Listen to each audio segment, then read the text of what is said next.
Well, before I start making this mix up and getting it perfect where I want to have it, I like to make sure that I have everything where I want it to be. I want to make sure I have my drums, first of all, to the left. So as you can see here, I've got my drum groove going on right here. I've got my drum effects going right there. Then I have my drum mix. Now it goes through my master first, then it goes to my drum mix. So this is my drum section, as you can see here. And then at that point, I've got the bass, some keyboards, and I would have guitars also as well, and whatever effects I have for either the keyboards and the guitars. And then I would have, for here, for example, I got bell sounds and some other extra synth sounds happen here as well. Then I start thinking of my vocals, and then I have my backgrounds to the right of my vocals.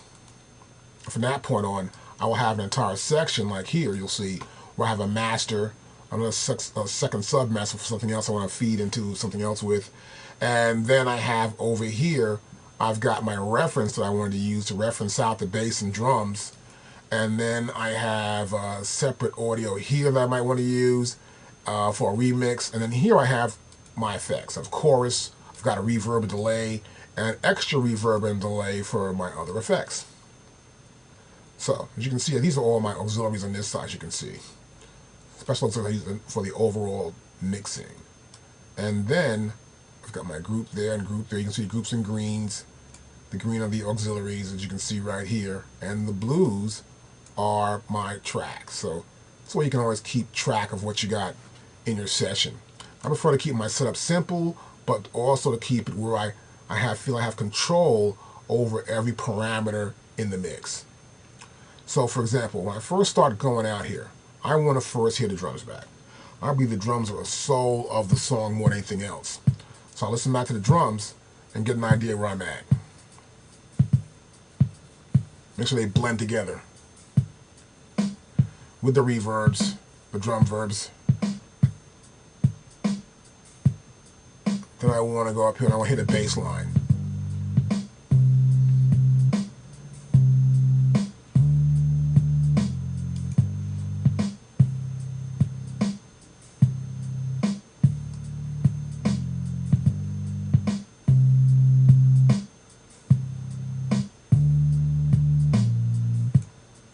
Then what I'm going to do is I'm going to bring in the vocals.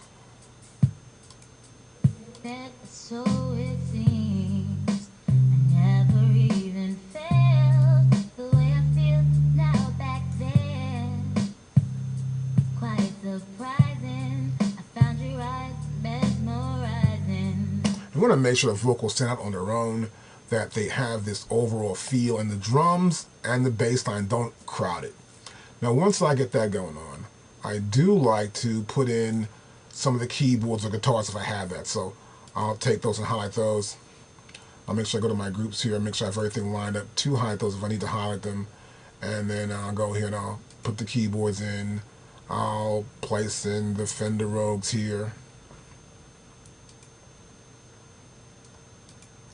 Good. I want to make sure everything's in properly. Just look back and see what's going on. And then I want to make sure my groups are correct. I just want to look at them and listen to what's going on and get an idea of what this sound is like with the lead vocal and some of the background instruments, which is important to me.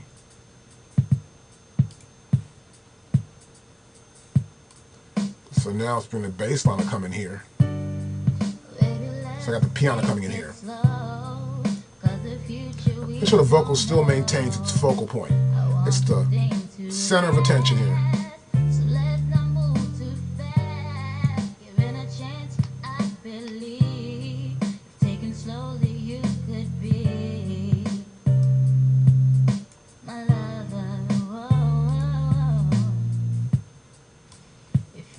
Like a dream, the way we met, so it seems. I'm gonna bring this Fender Rogues in.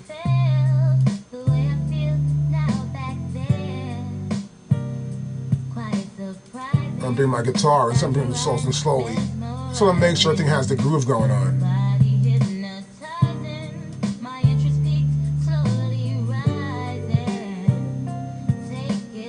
And the vocal is still in the center. Now the reason why I'm doing this, I want to make sure that everything can come in and out. I want to go to the dense part of the song or certain parts of the song and make sure it actually works any part. So I always have these markers here. Like I'm pick a mark I want to go to. It feels just like a dream. The way we met, so it seems. If that works so far, I'll go back and I'll get rid of all the solos and just play it from that point again. It feels just like a dream. The way we met, so it seems. I never even felt Try the second chorus here.